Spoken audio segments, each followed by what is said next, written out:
Thank you, Jonathan, and also it's a pleasure for me to see old faces here at ICT, and we are missing Dr.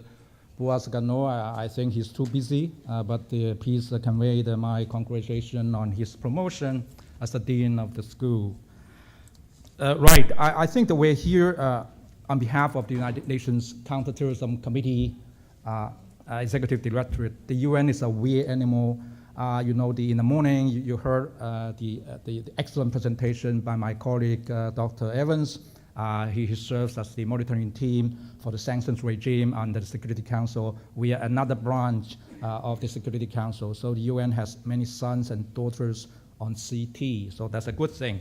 I would like to take this opportunity to express the best wishes of Mr. Jean-Paul Laborde, my immediate supervisor and the executive chief of CTED, who is unable to come. So yesterday, I think the delegates here have heard many points of consideration from their national perspectives.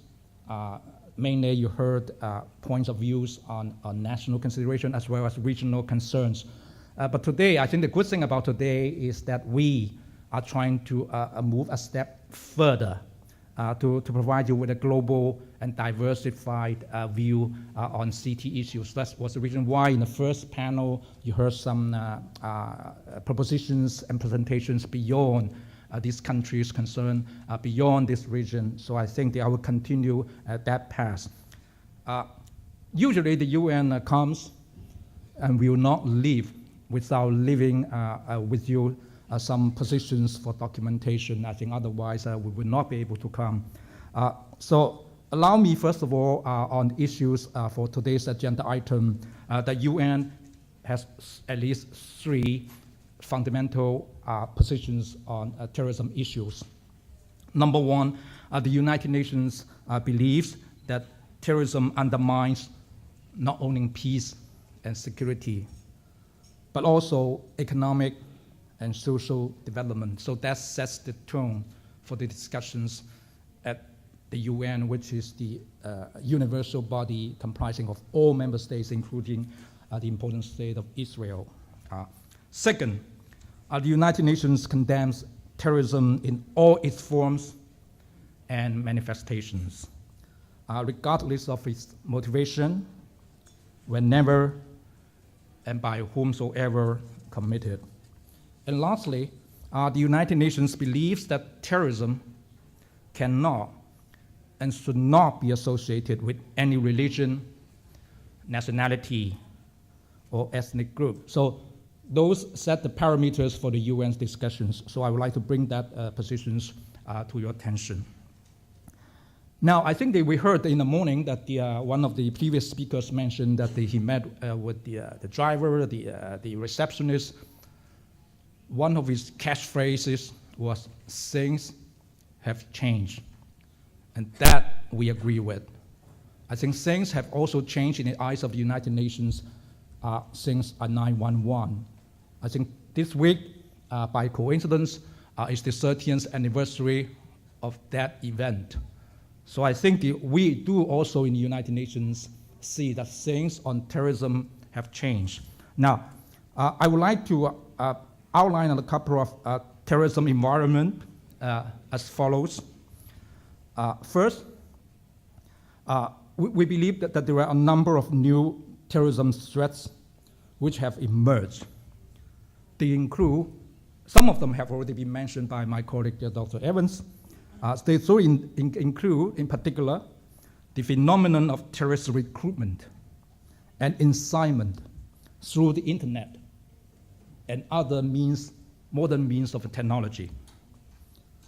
Second, I think the terrorist abuse of new method of payments. I think this is against the traditional financial payment. For example, through prepaid cards, through internet and mobile payments. So these are more difficult to scan through and monitor than the traditional financial transactions.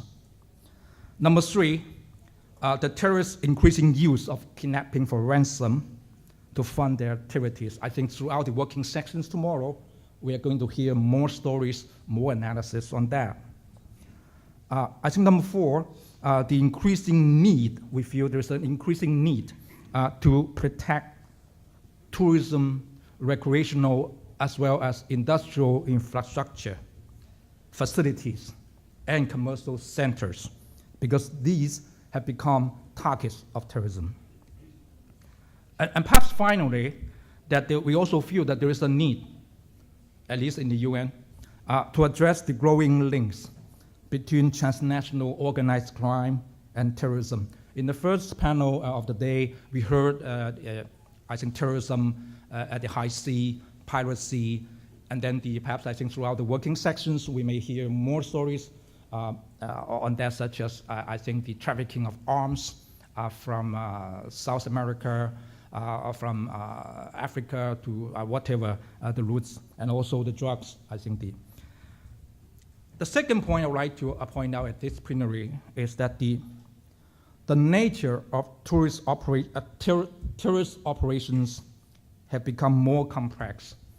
I think I would like to go a little bit further than Dr. Evans in the morning, that in the current situation, we feel that terrorist operation includes some particular characteristics, which include, number 1, action by decentralized terrorist cells. For example, in West Africa and the Horn of Africa. Second, action by individual terrorist actors. We used to call them lone wolves. We changed their names now. I think you can easily remember the Boston Marathon bombers. These are supposed to be, I think, the lone actors. Number 3, the involvement of foreign terrorist fighters in conflict zones. We have been talking since yesterday on this issue in Libya and Syria. Number 4, the nature is that more and more they are using homegrown or homemade lethal materials. We've been hearing stories about WMD, but just from the YouTube, from whatever we've seen these days, they are using easily made, homemade lethal materials to exercise their terrorist acts. So, number 5, the intervention of terrorists in conflict situations because of those volatile situations on the ground. So somebody mentioned yesterday, the former president mentioned the swarm. I think they are now making best use of those swarms in conflict zones, like in North Africa, South Asia, it was mentioned, the Great Lakes region. So these are the current situation. On the other hand, we also see a new situation that there are more and more international and regional organizations and entities that come forth on this platform to deal with terrorism. I could cite 2. One is the United Nations Counter-Terrorism Center, which was set up with the aim of capacity building of states. It was just, I think, 2 months ago, there was one handsome donation by one of the rich countries in the world on CT issues. I think to tell you very frankly that in the UN we are trying to get a better share of that big cake. For that financial donation on CT programs. The second prominent forum is what we call the Counter-Terrorism, the Global Counter-Terrorism Forum, consisting of more than 30 major countries with donor capacities and with also CT concerns, as well as other international and regional organizations. They are more vibrant, more robust, such as ICT, who is now trying to make a presentation afterwards today, and also civil society, and also private sectors, academic research centers like the ICT. I think the more than 10 years you were set up, you are now doing more and more, I think, more competitive research. This is what we welcome. Now, colleagues, terrorist methods evolve very quickly. So too, we should be also moving very quickly with our preventive actions and our responses. So I would like to outline a couple of observations from the UN. I don't want to call them prescriptions.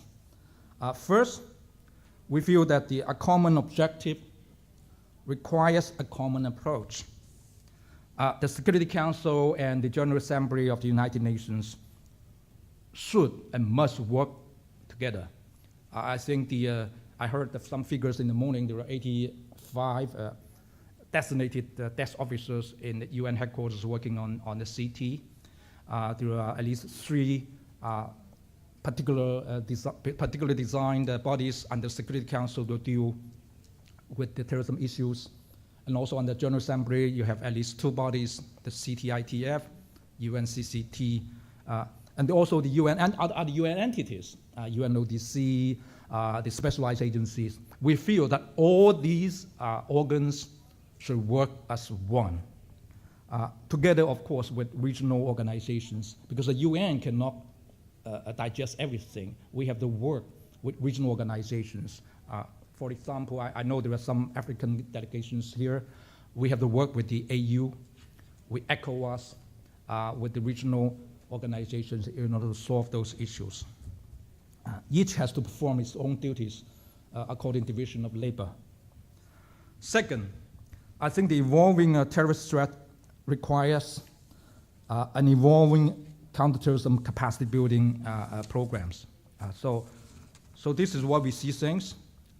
So states, we believe, should take measures not only to strengthen their border security, but also to address the extremist ideologies and narratives. We used to stress on the hardware, border control, law enforcement, whether your guys close protection, SWAT teams, I think the machine-readable machines, facilities at the airport. But these are the traditional hardware. We are now trying to go beyond that hardware to address the mental issues. So I think this is more difficult. It will take us longer time. It requires more complex investment. We also believe that member states of the United Nations must move beyond the response from government agencies, apparatus, in order to move beyond and engage all other sectors of the society. We used to rely on this government, the law enforcement agencies, police, gendarme, I think the military. But what about those other sectors of society? I think yesterday I've heard that they could also play the role, such as religious figures. We should empower the moderates, youth. I think young people, they are the next generations. I think yesterday we heard that from the Minister of Justice, I think she was concerned about the next generation and the next generation, so youth could play a role. Women also, they're the mothers of all those, I think either the bad or good guys, and also the victims of terrorism. So in such case, we feel that member states must focus not only on enhancing physical equipment, but also on strengthening the human resources. Now, we've been talking about strategy. So we also believe that states, member states or countries, when they talk about counterterrorism, we encourage them to adopt a strategy. The strategy that will prevent terrorism through an integrated, comprehensive, and holistic approach that includes identification of national and regional problems, facilitation of technical assistance and projects, mechanisms to measure the impact of those investments, and last but not the least, the protection of human rights. I think this is the first time the UN must stress at this conference. I never heard of anyone mentioning this, because there are two sides of a coin. While you stress the law enforcement aspect, you have to mention the rights of those suspected of terrorism, and also the rights of the innocent. So I think the human rights side is also important. Terrorism recognizes no borders. Terrorist cells, organizations, and their affiliates continue to perpetrate the barbaric acts around the world. So we are not talking about one particular country. We are not talking about one particular region. We feel no region is immune to terrorist threat. So in such case, we believe that our response that we will rely on your deliberations in the coming 2 days. We feel our responses must therefore be not only coordinated, but also multifaceted. So member states must develop their comprehensive strategy that should be complemented by effective mechanism. You have a good strategy with good tactics, but there's no implementing agencies, no able boys and girls to implement them. So I think that could not work. Now I think something about my agency, we are one of the Security Council bodies, subsidiary bodies. We act as monitor. We monitor member states' performance to see whether you've done better than the others or you still have more to do. But more important, we are the facilitator. We would like to facilitate technical assistance to those countries in need. I think there are 194 member states, at least 2/3 of them need technical assistance. So the UN's job is to trying to matchmake the needs and the donors. The third thing is we will serve as the advisor. We advise you on those gaps. We see, hey, this is some of the areas that you need to improve. We are also the promoter. When we find the good practices, good experience, through the UN, we'll promote it. We encourage others to apply, to use them, resort to them if they feel the situations are similar. When I came through your airport, I was I was amazed that the security was stricter than JFK in New York. So this may be considered a good practice for the others.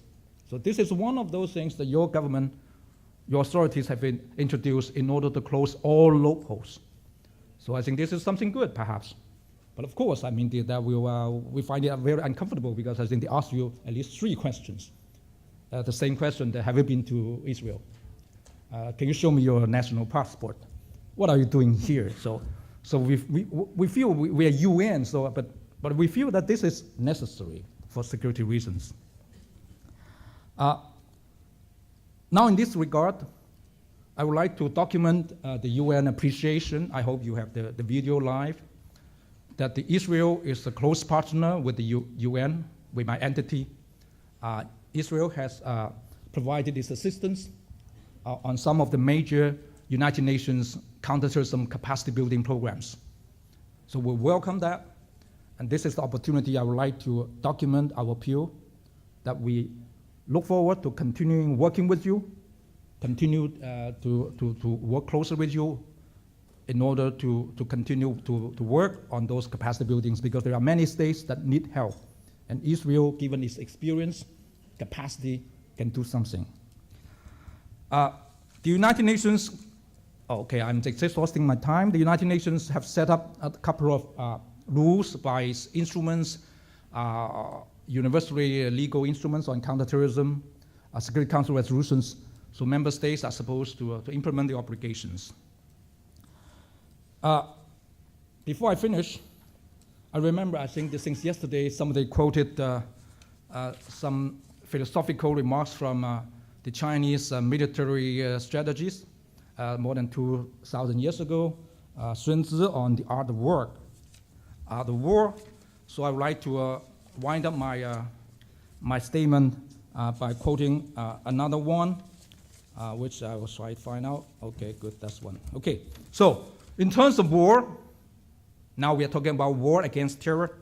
So I would like to quote those philosophy from Sun Tzu. If you know the enemy and know yourself, you need not fear the result of 100 battles. But if you know yourself but not the enemy, then for every victory you gained, you will also suffer a defeat. Finally, if you know neither yourself nor your enemy, you will definitely be defeated in every battle. ICT is such an important forum for us to have the brainstorming throughout the days to come. I would like to ask you, do we know ourselves much better than we did before? Do we know our enemies, new enemies, much better than we did before? Hopefully, we're expecting the answers. Thank you.